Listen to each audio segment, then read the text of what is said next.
नमो भगवते वासुदेवाय नमः। गरुड़ पुराण अध्याय द्वितीय। गरुड़ जी ने कहा, हे केशव, यमलोक का मार्ग किस प्रकार दुखदायी होता है, पापी लोग वहां किस प्रकार जाते हैं, वो मुझे बताइए। श्री हरि बोले, हे गरुड़, महान दुख प्रदान करने वाले यममार्ग के विषय में मैं तुमसे कहता हूँ। मेरा भक्त होने पर भी तुम उसे सुनकर कांप उठोगे। यममार्ग में वृक्ष की छाया नहीं है जहाँ प्राणी विश्राम कर सके।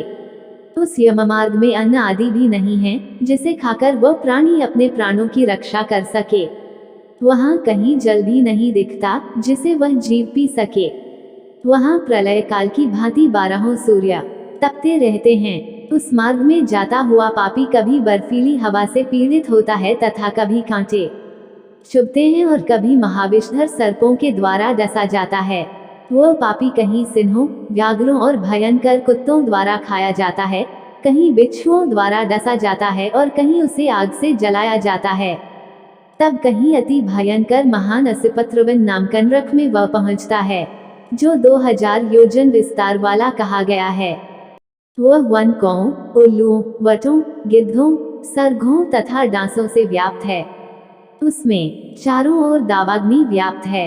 असिपत्र के पत्तों से वह जीव उस वन में छिन्न भिन्न हो जाता है। कहीं अंधे कुएं में गिरता है, कहीं विकट पर्वत से गिरता है, कहीं छुरे की धार पर चलता है तो कहीं किलों के ऊपर चलता है। कहीं घने अंधकार में गिरता है, कहीं उग्र जल में गिरता है, कहीं जोकों से भरे हुए कीचड़ में गिरता है तो कहीं जलते हुए कीचड़ में गिरता है।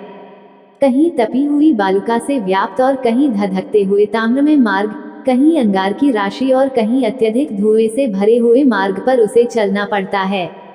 कहीं अंगार की वृष्टि होती है, कहीं बिजली गिरने के साथ शिलावृष्टि होती है, कहीं रक्त की, कहीं शस्त्र की और कहीं गर्म जल की वृष्टि होती है। कहीं खारे कीचड़ की वृष्टि होती है।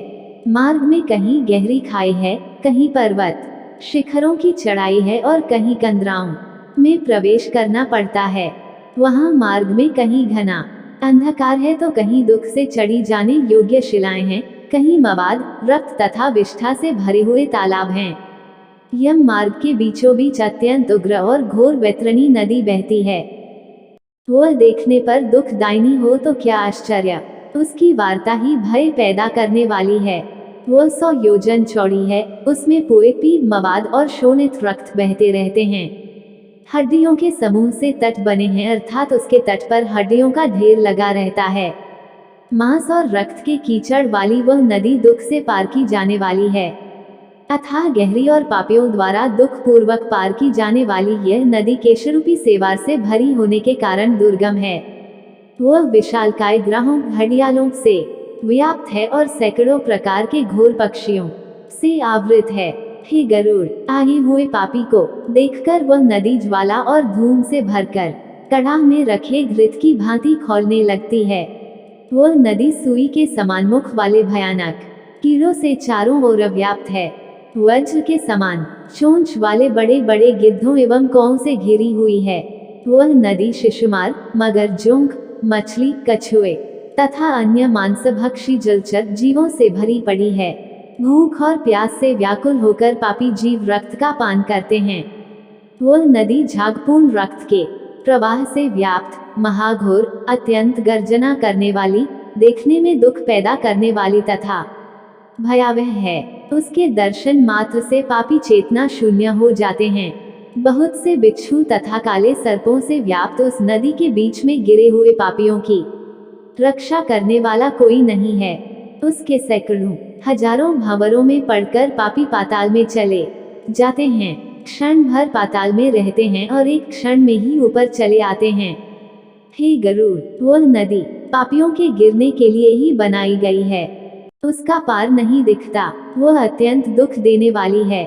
इस प्रकार बहुत प्रकार के क्लेशों से व्याप्त अत्यंत दुखप्रद यममार्ग में रोते चिल्लाते हुए दुखी पापी जाते हैं। कुछ पापी पाश से बंधे होते हैं और कुछ अंकुश में फंसाकर खींचे जाते हैं और कुछ शस्त्र के अग्रभाग से पीठ में छेदते हुए ले जाए जाते हैं। कुछ नाक के अग्रभाग में लगे हुए पाश से और कुछ कान में लगे हुए पाश से खींचे जाते हैं। कुछ काल पाश से खींचे जाते हैं और कुछ कौं से खींचे जाते हैं। वे पापी गर्दन, हाथ तथा पैर में जंजीर से बंधे हुए तथा अपनी पीठ पर लोहे के भार को ढोते हुए मार्ग पर चलते हैं। वे मुख से रक्त वमन करते हुए तथा वमन किए हुए रक्त को पुनः पीते हुए जाते हैं। उस समय अपने दुष्कर्मों को सोचते हुए प्राणी अत्यंत ग्लानि का अनुभव करते हैं और दुखित होकर यमलोक को जाते हैं। इस प्रकार यममार्ग में जाता हुआ वह मंदबुद्धि प्राणी विलाप करते हुए पश्चाताप की ज्वाला से जलता रहता है। वह विचार करता है कि महान पुण्य के संबंध से मनुष्य जन्म प्राप्त होता है, उसे प्राप्त कर भी मैंने धर्माचरण नहीं किया। यह मैंने क्या किया? मैंने दान दिया नहीं, अग्नि में हवन किया नहीं, तपस्या की नहीं, देवताओं की भी पूजा की नहीं, विधि विधान से तीर्थ सेवा की नहीं, अतः ये जीव जो तुमने किया है उसी का फल भोगो। हे देही, तुमने ब्राह्मणों की पूजा की नहीं, देव नदी गंगा का सहारा लिया नहीं, सत्पुरुषों की सेवा की नहीं, कभी भी दूसरे का उपकार किया नहीं। इसलिए हे जीव, जो तुमने किया है अब उसी का फल भोगो। मनुष्यों और पशु पक्षियों के लिए जलहीन प्रदेश में जलाशय का निर्माण किया नहीं। गौओं और ब्राह्मणों की आजीविका के लिए थोड़ा भी प्रयास किया नहीं। इसलिए हे देही, तुमने जो किया है उसी से अपना निर्वाह करो। तुमने नित्य दान किया नहीं, गौ दुष्कर्मों के फल को अब भोगो। नारी जीव भी पश्चाताप करते हुए कहता है, मैंने पति की हितकर आज्ञा का पालन किया नहीं, पतिव्रत्य धर्म का कभी पालन किया नहीं और गुरुजनों को गौरवोचित सम्मान कभी दिया नहीं। इसलिए हे देहीन, जो तुमने किया उसी का अब फल भोगो। धर्म की बुद्धि से एकमात्र पति की सेवा की नहीं और पति की मृत्यु हो जाने पर वैधव्य प्राप्त करके त्यागमय जीवन व्यतीत किया नहीं। इसलिए हे देहीन, जैसा किया उसका फल अब भोगो। मास पर्यंत किए जाने वाले उपवासों से तथा चंद्रायण व्रतों आदि सुविस्तीर्ण नियमों के पालन से शरीर को सुखाया नहीं।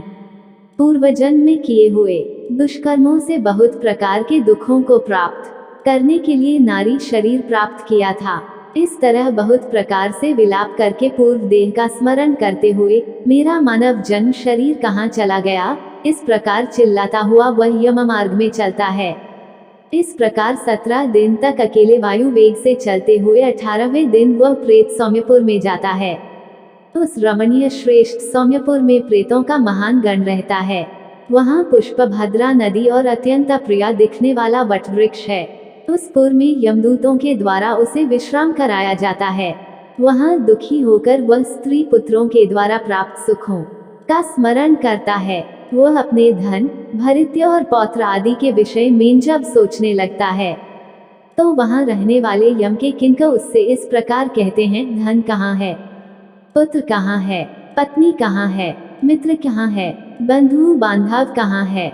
हे मूढ़, जीव अपने कर्मोपार्जित फल को ही भोगता है, इसलिए सुदीर्घ काल तक इस यम मार्ग पर चलो। हे परलोक के राही, तू ये जानता है कि राहगीरों का बल और संबल पाथेय यही होता है, जिसके लिए तूने प्रयास तो किया नहीं। तू ये भी नहीं जानता था कि तुम्हें निश्चित ही उस मार्ग पर चलना है और उस रास्ते पर कोई भी लेन देन हो नहीं सकता। यह मार्ग के बालकों को भी विदित रहता है। हे मनुष्य, क्या तुमने इसे सुना नहीं था? क्या तुमने ब्राह्मणों के मुख से पुराणों के वचन सुने नहीं थे? इस प्रकार कहकर मुद्गगरों से पीटा जाता हुआ वह जीव गिरते पड़ते दौड़ते हुए बलपूर्वक पाशों से खींचा जाता है। यहाँ स्नेह अथवा कृपा के कारण पुत्र पौत्रों द्वारा दिए हुए मासिक पिंड को खाता है। उसके बाद वह जीव सौरपुर को प्रस्थान करता है। उस सौरपुर में काल के रूप को धारण करने वाला जंगम नामक राजा रहता है। उसे देखकर वह जीव भयभीत होकर विश्राम करना चाहता है। उस पुर में गया हुआ वह जीव अपने स्वजनों के द्वारा दिए हुए त्रिपाक्षिक अन्न जल को खाकर उस पुर को पार करता है। उसके बाद शीघ्रता पूर्वक वह प्रेत नगेंद्र भवन की ओर जाता है और वहां भयंकर वनों को देखकर दुखी होकर रोता है। दयारहित दूतों के द्वारा खींचे जाने पर वह बार बार रोता है और 2 मासों के अंत में वह दुखी होकर वहां जाता है। बांधवों द्वारा दिए गए पिंड जल वस्त्र का उपभोग करके यम किंकरों के द्वारा पाश से बार बार खींचकर पुनः आगे ले जाया जाता है। तीसरे मास में वह गंधर्व नगर को प्राप्त होता है और वहां त्रैमासिक पिंड खाकर आगे चलता है। चौथे मास में वह शैलागमपुर में पहुंचता है और वहां प्रेत के ऊपर बहुत अधिक पत्थरों की वर्षा होती है।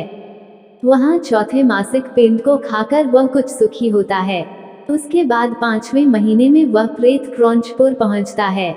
क्रौंचपुर में स्थित वह प्रेत वहां बांधवों द्वारा हाथ से दिए गए 5वें मासिक पिंड को खाकर आगे क्रूरपुर की ओर चलता है। 5.5 मास के बाद बांधवों द्वारा प्रदत्त 59 मासिक पिंड और घटदान से तृप्त होकर वह वहां आधे मुहूर्त तक विश्राम करके यमदूतों के द्वारा डराए जाने पर दुख से कांपता हुआ उस पुर को छोड़कर चित्रभवन नामक पुर को जाता है, जहां यम का छोटा भाई विचित्र नाम वाला राजा राज्य करता है। उस विशाल शरीर वाले राजा को देखकर जब वह जीव डर से भागता है, तब सामने आकर कैवट धीवर उससे ये कहते हैं, हम इस महावितरणी नदी को पार करने वालों के लिए नाव लेकर आए हैं। यदि तुम्हारा इस प्रकार का पुण्य हो तो इसमें बैठ सकते हो। तत्वदर्शी मुनियों ने दान को ही वितरण देना या बांटना कहा है। ये वैतरणी नदी वितरण के द्वारा ही पार की जा सकती है, इसलिए इसको वैतरणी कहा जाता है। यदि तुमने वैतरणी गौ का दान किया हो तो नौक तुम्हारे पास आएगी, अन्यथा नहीं। उस प्रेत को देखकर वह नदी खौलने लगती है और उसे देखकर प्रेत अत्यंत विलाप करने लगता है। जिसने अपने जीवन में कभी दान दिया ही नहीं, ऐसा पापात्मा उसी वैतरणी में डूबता है।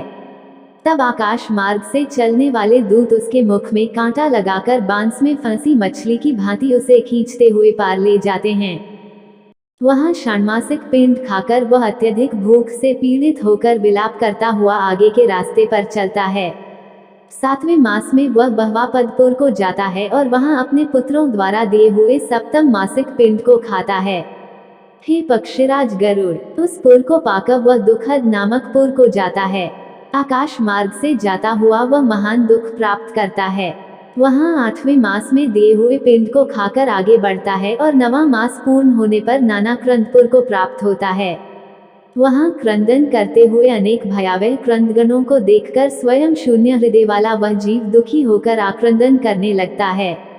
उस पुर को छोड़कर वह यमदूतों के द्वारा भयभीत किया जाता हुआ 10वें महीने में अत्यंत कठिनाई से सुतप्त भवन नामक नगर में पहुंचता है। वहां पुत्रादि से पिंडदान और जलांजलि प्राप्त करके भी सुखी नहीं होता। 11वां मास पूरा होने पर वह रौद्रपुर को जाता है और पुत्रादि के द्वारा दिए हुए 11 मासिक पिंड को वहां खाता है। 11.5 मास बीतने पर वह जीव प्योवर्षण नामक नगर में पहुंचता है। वहां प्रेतों को दुख देने वाले मेघ घनघोर वर्षा करते हैं। वहां पर दुखी व प्रेत उनाब्दिक श्राद्ध के पिंड को खाता है। इसके बाद वर्ष पूरा होने पर वह जीव शीताध्य नामक नगर को प्राप्त होता है।